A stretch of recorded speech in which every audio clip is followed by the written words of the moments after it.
Hello guys, आज तुम्हाला विंटरमधील आनंद घेण्यासाठी तुमच्यासाठी घेऊन आलो आहे नवीन ब्लॉग. मुंबईवरून बाईकची राईड करून मी पोचलो पवना लेकला.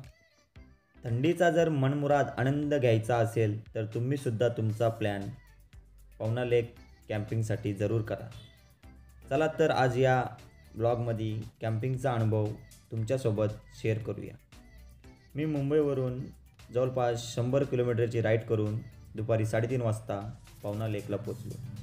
पुणेपासून हे अंतर जवळपास 50 किलोमीटर आहे. कॅम्पिंगसाठी टाकलेले टेंट व टेबल, सुंदर असं गार्डन आणि समोरच असलेले पवना लेकचं निसर्गरम्य दृश्य. प्रवासामध्ये जो शीन आला होता ते सर्व निसर्गाचं दृश्य पाहून नाहीसं झाला. आम्ही कॅम्पिंगसाठी निवडलेली जागा ही खूप मोठी होती. इव्हिनिंगचं दृश्य, सनसेटचं दृश्य हे कॅम्पिंगचा आनंद वाढवणारं होतं. नयनरम्य असं निसर्गाचं देणं आम्ही आमच्या डोळ्यात साठवत असताना मोबाईलमध्ये सुद्धा आम्ही खूप सारे सनसेट आणि आमचे सनसेटसोबत फोटो क्लिक केले. तलावातील स्वच्छ सुंदर असं पाणी आणि थंडीचा महिना असल्यामुळे हवेत गारवा आणणारे हलकेसे वारे वाहते. संध्याकाळी थोडंफार इकडे क्रिकेट, बॅडमिंटन तसेच तुम्हाला कॅरम बोर्ड यासारखे खेळ खेळता येतात. तुम्ही संध्याकाळपर्यंतचा तुमचा वेळ यामध्ये घालू शकता. नंतर तुम्हाला संध्याकाळनंतर तुमच्यासाठी BBQचा प्लॅन असतो.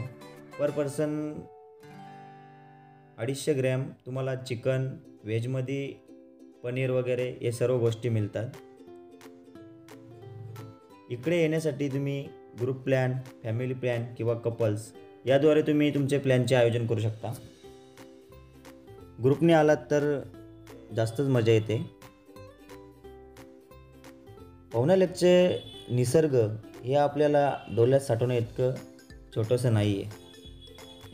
सुंदर अशी इव्हिनिंग आणि तलावाच्या चारही बाजूने जी लाईटिंग लागलेली असते, कारण की चारही बाजूने तुम्हाला कॅम्पिंगचे दृश्य ठिकाणे दिसतील. संध्याकाळनंतर जे कॅम्पिंगचं लाईटचं दृश्य आहे जे तुम्हाला बघायला इतकं आनंद देतं ना, ते खरंच एक कॅम्पिंग जरूर करा. पवना लेकला तुम्ही थंडीमध्ये जरूर एक कॅम्पिंग करा. या कॅम्पिंगमध्ये तुम्हाला एवढा आनंद होईल ना, म्हणजे तुमच्या लाईफमध्ये एक दिवस निसर्गाच्या सानिध्यात टेंटमध्ये राहून रात्रीचा पूर्ण अनुभव आणि तलावाच्या शेजारील प्रचंड थंडी, या गुलाबी थंडीचा अनुभव जरूर घ्या. आम्ही डीजेवर ताल धरला. स्टार्टिंग मी केली आणि नंतर ग्रुप्स वगैरे आले, ते तुम्हाला पाहायला मिळतीलच व्हिडिओमध्ये. आमचे फेवरेट कपल, त्यांच्या ॲनिव्हर्सरीसाठी त्याही झोपाळ्यामध्ये एक व्हिडिओ शूट केला. आमच्या ग्रुपमधील हे फेवरेट कपल होते, त्यांनीसुद्धा एक कपल डान्स केलेला आहे, तो सुद्धा तुम्हाला या व्हिडिओमध्ये पाहायला मिळेल. जरूर पाहा, सुंदर असा डान्स केला आहे.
ये क्या हुआ है क्या खबर ये भी पता है ज्यादा हुआ इश्क वाला अगर ये उसको भी हुआ है फिर भी मुझको ज्यादा हुआ इश्क वाला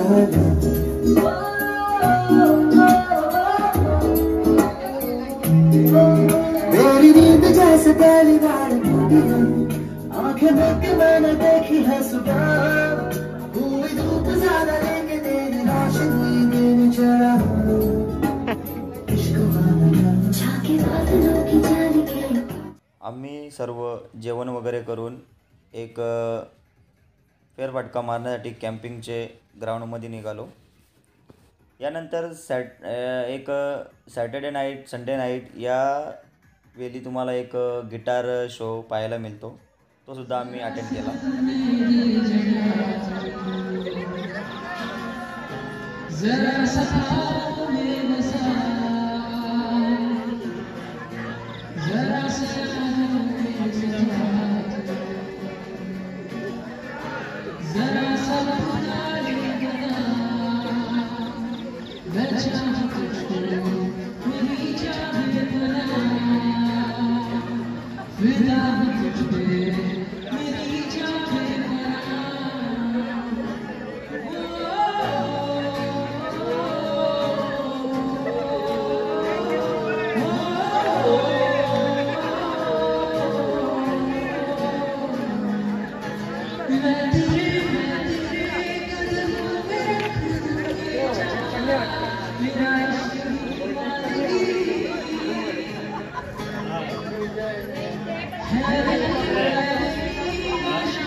जवळपास रात्रीचे 3:30-4 वाजता झोपून गेल्यानंतर सकाळचा सूर्योदय सुद्धा हा पाहण्यासारखा होता. कारण की थंडी असल्यामुळे सर्वत्र धुकं पसरलं होतं आणि पवना लेकचं दृश्य पाहण्यासारखं होतं.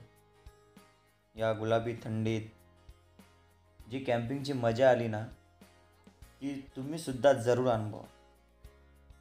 सकाळचा नाश्ता करून तुम्ही लवकरच इकडनं निघू शकता. 11चा आऊट टाईम आहे, पण तुम्ही लवकर निघून जवळपास असलेले तुंग पोर्ट, तिकोना पोर्ट आणि लोहगड यासारखे पोर्ट तुम्ही अटेंड करू शकता. आम्हीसुद्धा तिकोना पोर्ट अटेंड केला. तो सुद्धा ब्लॉग येईलच, तो तुम्ही जरूर पहा. माझ्या चॅनलला सबस्क्राईब, शेअर आणि लाईक जरूर करा. धन्यवाद. भेटूया पुढच्या ब्लॉगमध्ये. तिकोना पोर्ट.